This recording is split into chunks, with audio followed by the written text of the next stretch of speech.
Bienvenidos a Conversaciones Experientially. Hoy nos sentamos a conversar sobre cómo una idea puede cambiar la forma como actuamos. Y aquí hoy nos acompaña Carlos Echeverry. Carlos es coach en aceleración de ventas, ha sido emprendedor, empresario, educador en diferentes frentes y tiene muy buenas ideas sobre cómo una idea puede cambiar la forma como actuamos y cómo aprendemos a partir de eso. Bienvenido, Carlos. Gracias por acompañarnos. Buenas, Lau. Muchas gracias por la invitación. Yo súper feliz de echar chisme sobre aprendizaje. Ese es uno de los temas que más me gusta en la vida. Entonces, aquí listo Sí, para gracias. responder a tu llamado. Súper, pues aquí te invitamos en verdad, es por tu experiencia. Sabemos que trabajas con muchas personas, has trabajado con diferentes públicos y tu experiencia en diferentes sectores es lo que tiene mucho por alimentar este podcast y lo que podemos aprender de ti. Entonces, partimos de esa primera pregunta. ¿Cómo una idea puede cambiar la forma como actuamos? ¿Qué te hace pensar eso? ¿Qué nos puedes empezar a compartir sobre esto? Pues partiendo de la psicología, em, todos los pensamientos se convierten en emociones Mm. y las emociones se convierten en acciones y las acciones se convierten en el mundo material, ¿no? Todo lo que vemos, alguien se lo ha imaginado en algún momento y lo ha vuelto realidad. Entonces creo que las ideas son el eje central de todo lo que hay y pues yo me la paso o me la pasé mucho en el mundo de las ideas siendo profe, sobre todo, y Ujú. estudiante. Hoy estoy mucho más en el mundo como de la acción, de las emociones también, podemos hablar un poco de eso, Totalmente, sí. pero sí hay cosas que yo me imaginé hace más de 10 años y hoy ya son realidad y yo en ese momento pensé que no iba a lograrlo en esta vida, pues, pero, pero sí, sí pasa si lo sabes ejecutar bien y si te rodeas de las personas correctas también. A ver, bueno, cuéntanos un poquito más de eso. Me gustó lo que dijiste de las ideas. Me recordaste justo que en psicología, en una corriente decían que si los pensamientos eran físicos o no. Y todo el mundo decía que no. Pero justo por lo que acabas de decir, los pensamientos son los que terminan convirtiéndose en acción y en movimiento y por eso terminan considerándose como algo físico. Un poquito fuera Sí, de tema, pero mira cómo las ideas ya empiezan a movilizar desde ser energía, desde ser lo que pasa por nuestro cuerpo hasta convertirse en una realidad concreta de una u otra manera. Entonces, cuéntanos un poquito sobre este proceso tuyo, convirtiendo esas ideas en acción. bien, de acuerdo. Bueno, a ese dilema, para mí las ideas sí que son materia, son energía, son electricidad. Es Uy, un sí. choque eléctrico. Entonces, bueno, ese es Sí, otro con tema. una idea que Pero, sientes. Si se te ocurre una idea así súper poderosa, tu cuerpo lo manifiesta, ¿no? Empiezas, o algo que te asuste, o piensas algo que dices, yo no soy capaz, ya hay acción, ya hay consecuencias a partir de una idea. Entonces, ajá, si estamos respondiendo la pregunta, ya estamos partiendo desde el simple cambio físico, fisiológico dentro de ti, y que luego, como tú decías, 10 años después puede ser proyectos ya muy exitosos o que hayan pasado a otra vida. exacto, sí, sobre todo esos que la mayoría de ideas pasan a otra vida, pasan derecho. Pero son Em, necesarias. claro, sí, pues es un juego también como probabilístico, creo yo, porque uno Ok. tiene muchísimas ideas en un solo día, en una sola semana, pero las que al final terminan haciéndose realidad y perdurando en el tiempo, pues son pocas ideas. Mm. Entonces, ahí, pues te quiero contar una historia primera sobre mí y es la historia de cómo llegamos a que la educación socioemocional fuera una ley en Colombia desde el 2024. No sé si sabías que en julio del 2024 salieron dos leyes, de hecho, que exigen que los colegios y las universidades tengan cátedra de educación socioemocional y Ah, tengan no, no también, conocía. sí, no me acuerdo bien los números exactos de la ley, pero eso pues está haciendo que los colegios y las universidades se vean obligados a tener ruta de salud mental y cátedra de educación socioemocional. Ujú. Hace 10 años o más, en el 2012, mi primer trabajo formal fue ser profesor de matemáticas Ok, de primaria en un colegio público acá en Bogotá, vía una organización que se llama Enseña por Colombia. eh, y yo tendría que 22, 23 años cuando entré a Enseña por Colombia. O sea, acaba de graduarme de la universidad. Yo estudié sí. economía en los Andes. Ujú. Y pues bueno, tú eres profe de universidad y sabes que se estudian muchos fenómenos, eh, como desde sobre todo desde los papers, ¿no? En economía leemos muchos papers y analizamos muchos fenómenos. Sí, Yo estudié mucho la educación y las finanzas, pero la educación era algo que me llamaba mucho la atención, eh, y ahí, pues yo lo que leía me parecía un poco irreal e ilógico de cómo solucionar problemas sociales vía ok, unas fórmulas. En economía hay como que todo está formulado, ¿no? Entonces, que si tú movías una variable hacia arriba, pasaban unas cosas, y si movías otras hacia abajo, pasaban otras cosas, y luego se hacían supuestos como Pareto, manteniendo todas las demás variables constantes, si mueves una cosa, ¿qué pasa? ok, Cosas que en el mundo real no aplican, de acuerdo. porque la mayoría de los seres humanos tomamos decisiones de forma irracional. No movemos una variable dejando las demás constantes casi nunca. Sí, nada se queda quieto. Ujú. Además que la mayoría pues no las controlamos. Ujú. Entonces, bueno, todo este estudio en economía me llevó a decidir que quería ir a ver los problemas que había estudiado de frente. Empecé por finanzas. Ok, Fui a trabajar a un banco, realmente ese fue mi primer trabajo, fue en una práctica en un banco, en una mesa de dinero. Em, y pues claro, uno llega con toda la teoría así súper fresca y los modelos y todo lo demás, y uno cree que eso es lo que va a estar haciendo en el banco, y no, la verdad es que lo que hacíamos era solucionar chicharrones, problemas del día a día, como dinero que querían filtrar para lavarlo, bueno, como problemas de otra índole que no tenían nada que ver con modelos financieros. problemas Entonces, de bueno, personas o sí, con personas, más que problemas de modelos. clientes. Ujú. Ujú. Sí, o todos los choques externos que generan cambios en la TRM, en la moneda, ¿no? Que era lo que Ok, más transábamos nosotros, era moneda extranjera, era Forex. Entonces pues cualquier cosa que un presidente diga cualquier cosa y empieza a saltar la bolsa. Entonces yo decía, uy, yo creo que no quiero dedicarle mi tiempo y energía a estudiar esto y a solucionar chicharrones de plata que no es mía.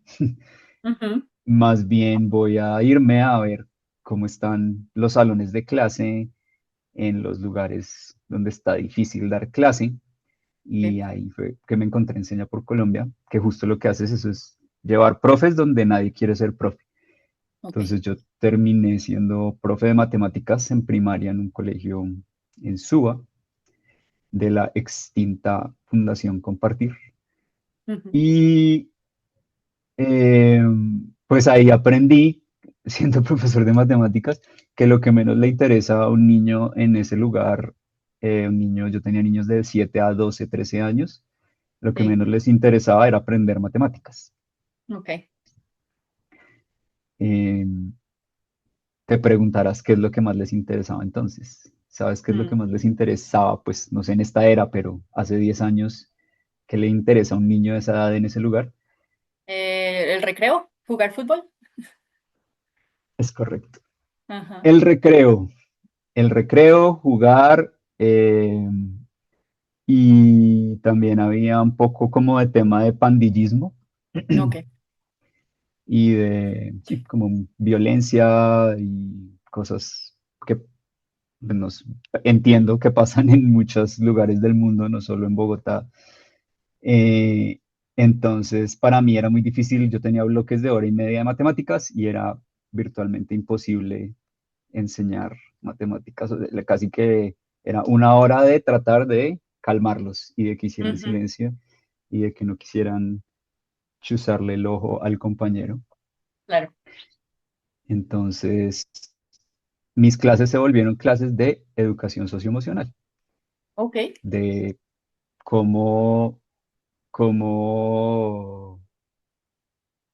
trabajar en equipo, cómo respetar al profesor, cómo eh, ser resilientes, cómo pues trabajar todos estos problemas que traían desde casa Ujú. y, y pues Pero mis una pregunta, clases. ¿eso fue Ujú. una decisión consciente o simplemente sucedió porque lo estabas viviendo y lo necesitabas para sobrevivir en tu clase, tú y ellos? ¿Cómo llegaste a convertir a eso que tú nos cuentas? Ambas, o sea, fue sobrevivir al principio, eh, pero luego ya se volvió una decisión consciente y de traer un currículo. Me acuerdo mucho del currículo de Aulas en Paz, gran Ok. programa. Tiene como libros para cada grado, para los diferentes como problemas que uno puede tener Sí, de según la etapa de conflicto desarrollo. en el aula, ajá, y un montón de ejercicios, todos muy experienciales para Ujú. resolver conflictos. Ok. Entonces, sí, se volvió, mis clases se volvieron como un poco envidiadas por los otros profesores, porque a los niños les gustaba ir a clase conmigo. A pesar de que no Ok. aprendíamos muchas matemáticas, eh, pues aprendíamos muchas otras cosas muy valiosas para la vida. Y entonces, pues estos niños empezaron a compararme con los otros profesores, porque los niños dicen la verdad, son niños, y a los otros profes no les gustaba, y bueno, ahí me gané como problemas con ellos también. Pero aprendí que lo más importante antes de empezar a aprender cualquier cosa es estar bien emocionalmente. Ujú. Si tú no lo estás, es imposible aprender cualquier cosa. Y de Totalmente desde ahí, la disposición. Mm. como lo que más les gustaba era el fútbol, el rap y jugar en general, entonces, ¿qué hacíamos? Salir a la cancha a aprender a rapear las matemáticas, las tablas de multiplicar, a jugar fútbol y aprender cosas de matemáticas y de habilidades socioemocionales jugando fútbol. Y de ahí Y lo tiene nacieron, todo. sí, el fútbol es una gran herramienta. De ahí nacieron dos proyectos, uno de fútbol, un club de matemáticas, y luego de eso me junté con Henry May, que es mi cofundador en CoSchool, que también hizo el mismo programa, pero en Londres, Ok. que allá la cosa también está bien pesada a nivel socioemocional y pues creamos una empresa de educación socioemocional. Ujú. Entonces, para volver a la pregunta de la idea y cómo se convierte en algo real, pues mi idea fue la educación socioemocional va primero antes que aprender cualquier cosa. ¿Cómo lo resuelvo? Con cosas que le gustan a los niños y que los enganchan, como el fútbol. ¿Cómo vuelvo el fútbol una empresa? Haciendo campos de verano, haciendo torneos, haciendo más cosas que se puedan monetizar. Y luego, pues, ¿cómo vuelvo eso algo sostenible en el tiempo? Pues ahí sí hay muchas maneras. Hoy en día Coscool es una EdTech que tiene una, una inteligencia artificial en WhatsApp que te ayuda a resolver conflictos en el aula. Entonces, si tienes niños tratando uno de matar al otro, le preguntas a Flori, se llama Flori, tengo esta situación, ¿qué hago? Y Flori está entrenado con varios marcos de educación socioemocional y te da una respuesta y opciones de qué puedes hacer. Bueno, eso está muy chévere. Sí había leído un poco sobre Coscool y lo que vienen trabajando y de hecho lo de Flori no lo tenía tan claro, pero sí había visto un poco. Me llama mucho la atención. Yo quisiera devolverme un poquito, porque bueno, este fue un ejemplo perfecto de cómo una idea en un momento de supervivencia te lleva hasta una gran empresa que está teniendo un impacto positivo y hasta, como tú dijiste, incidencia en política pública y en salud pública, que me parece muy importante y no conocía esa parte de la historia tampoco. Pero decía, quiero volverme un poquito porque dijiste, una de las cosas que aprendiste fue, si no estamos bien emocionalmente, no podemos aprender. Y luego dijiste, y después de estar bien, conectar con lo que les gusta a mis estudiantes. Y luego eso favorece el aprendizaje, como pues sabes que a mí me apasiona el aprendizaje. Quisiera que nos contaras un poquito cómo llegaste, no, no cómo llegaste, sino ¿Por qué esas conclusiones? ¿Por qué toca estar bien socioemocionalmente para aprender? ¿Y por qué esto luego puede evolucionar? Y esto lo pregunto pensando en diferentes públicos, ¿no? Tú nos acabas de hablar de experiencias con colegios y co-school atendiendo los colegios, pero yo creo que aplica a diferentes escenarios, ¿no? Tú también que tienes públicos de diferentes entornos, empresarios, emprendedores y demás, exploremos un poquito eso. Yo creo que hay mucho, mucho para trabajar. Ujú. Sí, de acuerdo. Pues bueno, lo de primero estar bien para poder aprender, esto es la pirámide de Maslow de necesidades básicas, ¿verdad? Ujú. Yo tenía niños que llegaban en estos colegios, las clases es doble jornada, entonces los niños de la mañana, que eran los que yo tenía, yo entraba a las 5:30 de la mañana, es decir, me levantaba a las 3:30 de la mañana para llegar al trabajo. Eso ya es Eh, información importante, porque eso también influye en cómo aprendemos y cómo nos desempeñamos como profes o como aprendices. exacto, entonces yo tenía niños de 7, 8 años entrando a las 5:30 de la mañana al colegio sin desayunar, em, Caminando con seguramente. frío, ajá, con temas ya, pues, casos más difíciles ya de maltrato y de bullying y de cosas que obviamente afectan tu día. Entonces, pues, primer nivel de la pirámide de Maslow tendría que estar cubierta. Esa, digamos que yo no la podía arreglar porque, pues, no es mi rol. Sí, esas necesidades básicas no dependen de ti como profesor, pero ya las estás teniendo en cuenta con lo que nos cuentas. Ujú. Claro que ahí sí, digamos, el gobierno apoya mucho con eso, ¿no? Todos los programas del PAE y todos estos programas Sí, de alimentación y eso es bien importante. súper. Em, y luego cuando uno va subiendo en la pirámide, pues se encuentra con temas muy emocionales, Mm, ¿no? De sentirse reconocido por el otro, de em, sentirse como que perteneces a un lugar, a un grupo, a un espacio.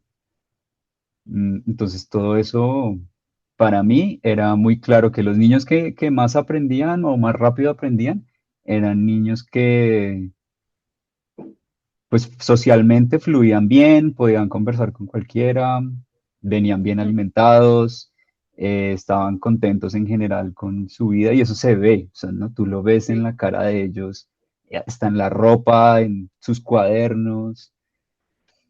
mm, y, y pues eso fue pues las primeras correlaciones que yo empecé a ver de estar bien, si yo estoy bien en varios niveles, pues puedo empezar a dedicarle mi energía mental a aprender cosas complejas como las matemáticas. Y ya luego en otros escenarios, fuera de la escuela, que en el pues el que yo más me enfrento hoy en día es con los vendedores y los líderes Sí. comerciales, dueños de negocio, em, coaches, consultores, gente que vende tickets altos, es lo mismo. Esto, ser vendedor es como un deporte de alto rendimiento.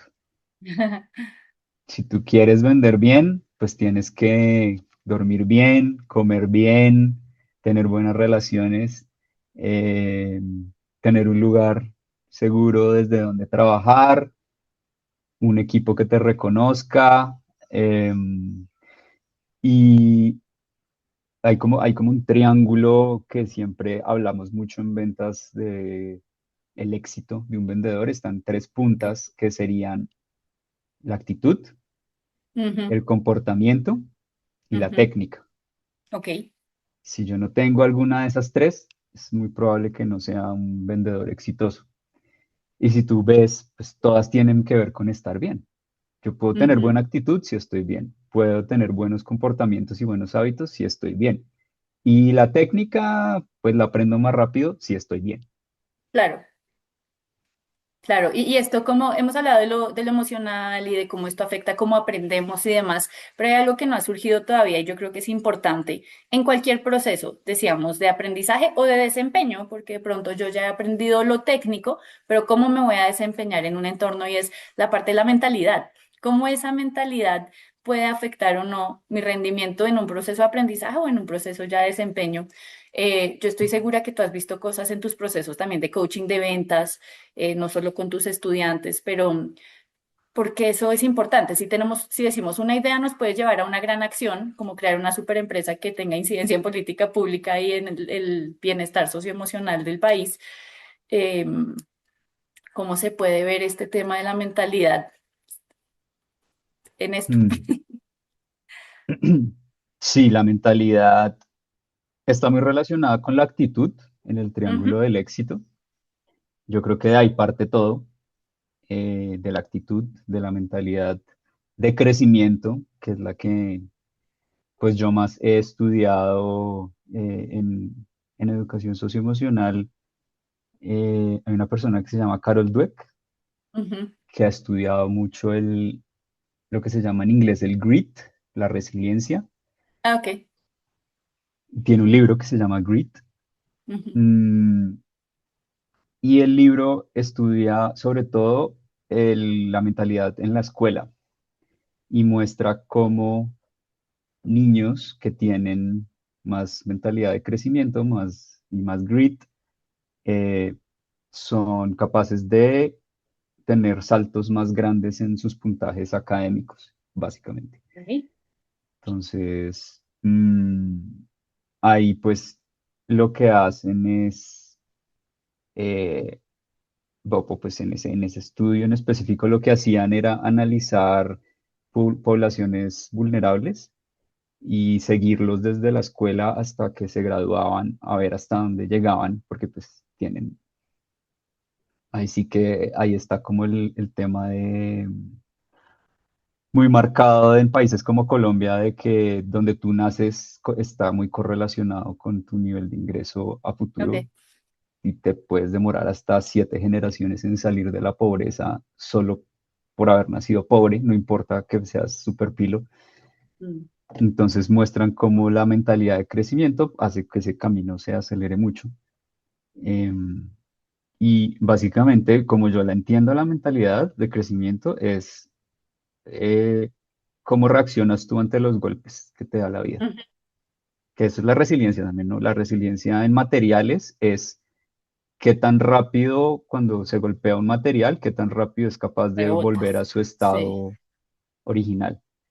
ok. Entonces, eso Sí, es para mí yo la creo que clave. tiene mucho que ver no solo con lo que acabas de decir, sino con la apertura a eso, ¿no? A recibir esos golpes cuando te estás arriesgando. Justo el otro día, mentira, fue ayer, o bueno, en estos días estaba revisando un proyecto y hubo un tema en el que yo dije, no me atrevo. Y pues mis colegas me están diciendo como es que sí vale la pena, intentemos, miremoslo de otra forma, presentándome como otras variables.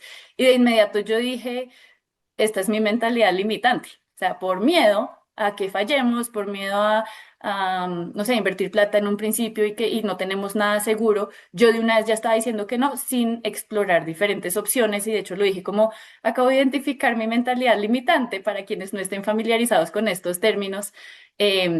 Yo me di cuenta que yo misma estaba limitando mis oportunidades y mis oportunidades de crecimiento y de aprendizaje por un miedo. Y ahí como que caí en cuenta y dije, bueno, ¿saben qué? Cuéntenme más y por qué no exploramos y vámonos con algo. Y si nos va mal, pues era parte del proceso y algo aprenderemos de eso. Entonces, a mí como que sí me impactó darme cuenta en ese momento de lo que es una mentalidad limitante y como yo misma me estaba frenando en un proceso que puede ser muy exitoso y en el que tengo mucha fe, pero por desconocimiento, falta de experiencia, de una vez yo estaba diciendo, no. ¿No? Y por el miedo a Ah, equivocarme, que yo a mis estudiantes les digo todos los días, equivóquense, la equivocación es importante, el error es importante para aprender, pero yo misma no lo estaba mm, haciendo. Entonces, creo que esa parte del error también es súper importante y la apertura, pues a poder fallar, no solo sabiéndolo, ajá, sino haciéndolo. de acuerdo. Sí, yo a mis estudiantes ahora me acuerdo que les hablaba mucho sobre los bonsáis. Ujú. ¿Tú sabes qué significa la palabra bonsai? La No, traducción de japonés. sé que es un árbol chiquito. No es un árbol enano, pero es básicamente es como un árbol en una maceta pequeña. como maceta pequeña realmente, es lo que puede traducir. Pues no es la traducción literal, pero los árboles, los bonsáis, pues son árboles que podrían crecer gigantescos, pero por el tamaño de la maceta no crecen sino hasta ese tamaño. Y por No la poda sabía eso, también. porque son No es, árboles completos. Si uno ve un bonsái, sí, es un un super pino árbol mini. puede ser lo que sea, un pino, un guayacán, cualquiera. O sea, yo tengo acá tres y, y yo los veo afuera en la calle, hay guayacanes de manizales por acá y yo lo tengo en versión enana y él es Ok. enano porque yo lo tengo en una maceta pequeña. Entonces él no puede crecer más de donde yo lo deje crecer, por la maceta y por la poda también. Ajá. Y entonces yo les decía a mis estudiantes, eso, como ustedes, ¿de qué tamaño es su maceta? ¿Quieren quedarse como un bonsai? Oh, wow.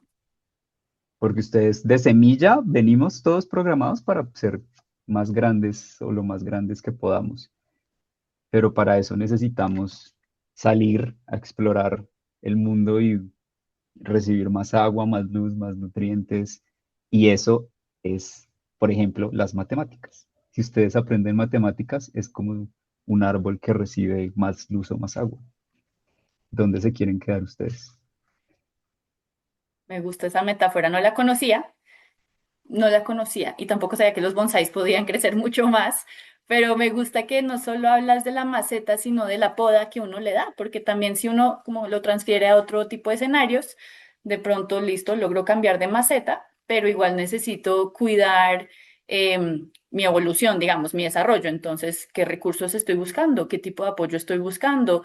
De pronto, si yo no sé mucho de ventas, estoy buscando un Carlos que me pueda ayudar o me estoy quedando acá explorando sola sin poder avanzar, ¿no? Eso solo como un ejemplo. Entonces, también me gusta Mm, esa parte de la poda porque ¿qué estoy haciendo yo para favorecer no solo mi cambio de entorno, sino ese desarrollo y esas otras cosas que me pueden llevar a crecer al tamaño que sí puedo llegar a tener y no quedarme como bonsai? Los bonsai son muy bonitos, pero si tienen más potencial, pues también chévere ver hasta dónde podrían llegar.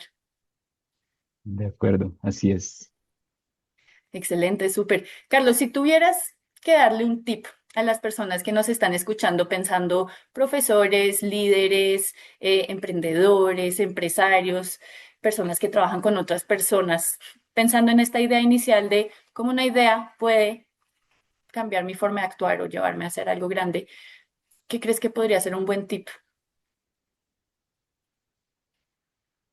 Bueno, pues yo creo que el mejor tip que yo puedo dar, porque es como yo he aprendido las cosas importantes que sé, por ejemplo, a vender, eh, es algo que hay un autor que se llama Sahil Bloom, Ujú, escribió un libro que se llama Los cinco tipos de riqueza.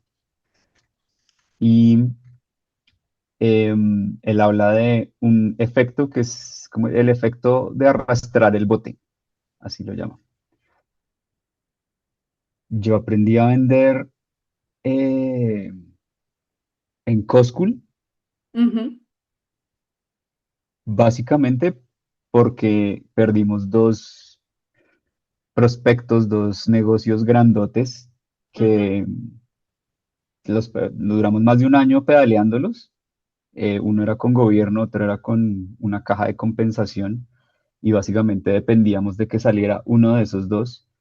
Los dos se cayeron la misma semana Ay, y pues entramos en quiebra. Nos tocó echar gente, pedir plata prestada, bueno, varias situaciones que pasan en los negocios. Em, y ahí yo entendí que yo no sabía vender. ok. O sea, le habíamos vendido tickets pequeños a colegios, a universidades, pero yo no sabía vender tickets grandes. Y grandes me refiero a $500,000 para arriba. Eh, entonces, lo que yo aprendí es que pues necesitaba dejar de arrastrar los botes que traía, Ujú. que eran las cosas que ya había aprendido, como estas mentalidades limitantes. Sí, eh, y que pues las cosas que me habían funcionado para llegar hasta este punto, pues ya no me iban a llevar a los 500.000, ¿no? Vender $10.000 no es lo mismo que vender 500.000, Ok, y menos en gobierno, ni en como en multilaterales y con negocios más grandes. Entonces lo que me tocó fue cortar esos botes que traía que me estaban echando más para atrás que para adelante y empezar a entrenarme con los que ya lo habían hecho. Y ok, ahí empecé a explorar métodos y pues el método que a mí más me ha ayudado a vender high ticket es el método Sandler, que lo empecé a estudiar por allá en el 2016, hace mucho tiempo. Lo empecé a ujú, aplicar a Coscool, me funcionó muy bien. Luego me volví independiente y me dedico a enseñar a vender high ticket. Y también trabajo con Dan Macías, que es el representante del método Sandler en Colombia, que es como un ok. sueño para mí cumplido. Y pues todo eso fue gracias a que dejé de arrastrar botes que traía de antes, que ya no me servían para el terreno en el que estaba ahora. Y pues estoy construyendo como un nuevo bote que es, bueno, en este momento, pues mi práctica independiente como consultor y coach y Ujú. fractional también en ventas de alto valor. Mira, qué interesante. Entonces, como que esa conclusión tuya de dejar de arrastrar botes para construir tu nuevo bote, es como si hubiéramos sacado ese bonsai de su maceta para plantarlo en un lugar mucho más apropiado, y encontrar como la forma de que sí pudiéramos potenciar su crecimiento, ¿no? Solo para cerrar y como terminar de sacarle el jugo a eso que tú nos acabas de compartir. Si ya cambiamos la maceta, si ya lo trasplantamos a un terreno mucho más adecuado para su crecimiento, ¿qué podría ser esa poda que le damos a ese bonsai? Como para que la persona termine como de afinar ese potencial crecimiento. No termine porque siempre debemos seguir, pero sí, como ¿cómo podemos podar ese bonsai para que crezca mucho más? Ok, bueno, aquí van a salir todas mis nuevas habilidades de bonsaísmo, porque lo estoy estudiando también. Bueno, veamos. Pero yo parto de que para mí cortar los botes, quemar las naves también le dicen, es Ok. literal, quemas esos bonsáis porque esos bonsáis ya no te sirven. Hay Ujú, bonsáis, por ejemplo, que son de interiores y otros que son de exteriores. ok. Yo ya he matado un par porque son de exteriores y yo traté con todos los medios. Yo Mm, no tengo exteriores en mi apartamento, entonces traté de hacerlo vivir en interior y no pude. no estaban en Entonces el medio adecuado. Acá recuerden que estamos haciendo el símil, la analogía con las personas, entonces lo que les sirva. Estar en el medio ajá, inadecuado los mata. Entonces, exacto. Entonces, pues me tocó en ese caso en Coscool vender, 10.000 no es lo mismo que vender 500.000, entonces nos tocó cambiar todo el modelo de venta, las personas, todo como el approach que hacíamos, pues porque sí, ya ese no era un bonsai de interior, sino de exterior o que de necesitaba acuerdo. crecer más grande. Eso es como el cambio así radical, pero luego están las podas, ¿no? Entonces tú Ujú. tienes un bonsai que sí es de interiores, pero se está poniendo achiladito, como que se le están poniendo, Amarillito. Mm, exacto, ellos empiezan a poner amarillos, em, y ahí hay muchas razones por las que eso puede estar pasando, desde cosas como que no le estás dando el suficiente agua y luz, como lo básico, hasta cosas como que puede tener un hongo por la raíz que no se ve. ok. ¿Y cómo haces tú para saber si es esa la razón? Pues te toca desplantar el bonsai, checarle la raíz, volverlo a plantar en otro lugar, mm, ponerle fungicida. Bueno, tienes que encontrar la forma para que ese bonsai siga floreciendo y siendo bello. Eh, entonces, sí, pues eso, volviendo otra vez como al mundo de las personas, uno Sí, tiene que buenísimo. saber cuál es la raíz del asunto para saber qué solución le das. Porque si lo que tengo es un hongo o lo que sea, una creencia limitante Ujú. comiéndome por dentro, pues tengo que ir es a atacar eso primero. Claro, me encanta. Entonces, para que las ideas terminen en acciones grandes, concretas, que logremos hacer todo eso que soñamos, o crecer o desarrollar o aprender.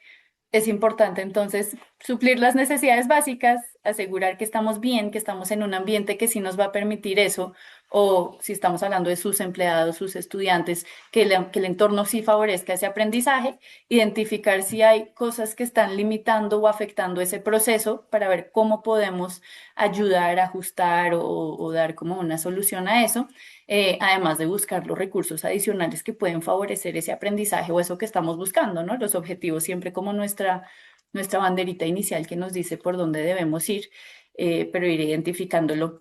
Y bueno, podemos empezar a ver nuestros colaboradores o estudiantes como bonsáis. De pronto eso nos ayuda a cuidarlos y ver qué es lo que necesitan. Carlos, muchas gracias por todas estas ideas, tus experiencias sí que nos ayudan como a dar luz o ver las cosas de una forma un poquito distinta. Creo que salieron buenas ideas, ya veremos qué sale a partir de ellas y bueno, te agradecemos mucho por acompañarnos. Hasta aquí nuestra conversación de hoy y ya nos veríamos en una próxima versión de Conversaciones Experientially.